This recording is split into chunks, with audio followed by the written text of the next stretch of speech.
अस्सलाम वालेकुम दोस्तों, कैसे हो। मुझे उम्मीद है कि आप सभी सही होंगे। न्यू अपडेट के साथ मैं आपके सामने फिर हाजिर हो चुके हैं। अगर आप कुवैत में रहते हैं, कुवैत की खबरों से हमेशा के लिए अपडेट रहना चाहते हैं तो ये वीडियो आप शुरू से लेकर आखिर तक देखते रहिए। इस वीडियो के अंदर मैं आपको कुछ इंपॉर्टेंट जो है इन्फॉर्मेशन देने वाला हूँ और आप लोगों को बताने वाला हूँ जो कि वीज़ा ट्रांसफ़र के हवाले से एक public authority for man power की तरफ से एक न्यू अपडेट जो है वो जारी किया जा रहा है और न्यू सर्विस जो है वो लॉन्च की गई है। क्या है क्या नहीं वो पूरी डिटेल्स मैं आपको दूंगा। और भी बड़ी खबरें हैं जो कि आपको जान लेना ज़रूरी है। तो चलिए फिर बिना देरी के वीडियो शुरू करते हैं। लेकिन उससे पहले मैं आपको बता देता हूँ, चैनल पर हमारे पहली बार आए हैं चैनल को सब्सक्राइब करें और साथ ही साथ बेल आइकन ज़रूर प्रेस कर दें ताकि हमेशा आपको इसी तरीके से अपडेट मिलती रहे और आप हमेशा हमारे साथ में जुड़े रहें। तो सबसे पहले अपडेट की तरफ बढ़ते हैं। जो बड़ी अपडेट आ रही है, जितने बिजनेस ओनर हैं जो भी अपना फाइल जो है वो ऑनलाइन करना चाहते हैं तो वो भी कर सकते हैं, कोई भी परेशानी नहीं है। क्योंकि अब ज़्यादातर जो है ऑनलाइन सर्विस जो है वो चालू कर दी गई है कुवैत के अंदर। और कुवैत ही नहीं बल्कि हर देश में जो है ये कोरोना की वजह से ज़्यादातर जो काम है वो ऑनलाइन हो गए थे। अब ये जो है काफ़ी ज़्यादा तेज़ी से अब ये सारा कुछ हालात नॉर्मल हो जाएंगे तो ऑनलाइन ही जो प्रोसेस है वो काफ़ी ज़्यादा तेज़ी से लोगों के काम किए जाएंगे।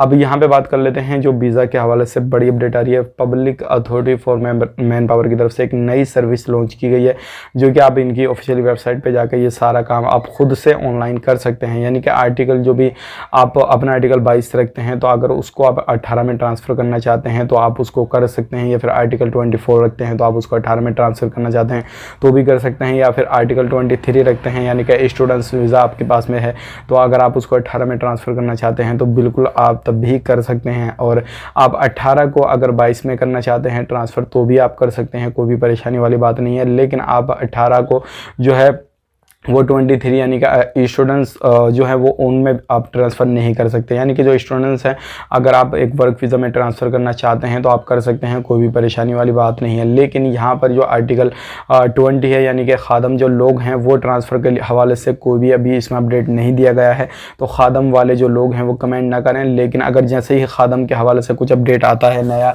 या फिर ट्रांसफ़र के हवाले से कुछ अपडेट आएगा तो हम आप तक ज़रूर शेयर कर देंगे। फ़िलहाल में आर्टिकल 24 आर्टिकल 23 आर्टिकल 22 वाले 18 में ट्रांसफ़र करना चाहते हैं तो कर सकते हैं और 18 वाले इनमें ट्रांसफ़र करना चाहते हैं तो कर सकते हैं, ओनली 23 को छोड़कर। यानी कि उसमें नहीं हो पाएंगे अगर आप एक स्टूडेंट्स वगैरह हैं तो ये काफ़ी अच्छी अपडेट है। और ये सारी सर्विस का जो फ़ायदा है आप ले सकते हैं ऑनलाइन, अपना खुद से जो है वो कर सकते हैं। और उस ऑफिशियली वेबसाइट पर आपको जाने के बाद में जो भी आपसे चीज़ें मांगी जाएंगी, जो भी चीज़ें आपसे मांगी जाएंगी वो सारी चीज़ें आप भरेंगे और आपका जो है ट्रांसफ़र वगैरह कर दिया जाएगा।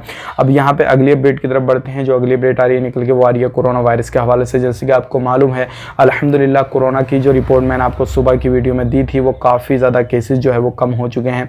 अब जिन लोगों को वैक्सीन नहीं लगी है सबसे बड़ी टेंशन उन लोगों को है कि हम बिना वैक्सीन के बाहर जा सकते हैं या फिर हम कहीं पर भी सफ़र कर सकते हैं या नहीं। तो देखिए मैं आपको बताना चाहूँगा, अगर आप एक इलीगल हैं, बहुत सारे लोग हमें इलीगल कॉन्टैक्ट करने की कोशिश कर रहे हैं और वो बोल रहे हैं कि हम क्या करें भाई, हमें काफ़ी ज़्यादा परेशानी हो रही है और हमें अभी वैक्सीन वगैरह नहीं लगी है।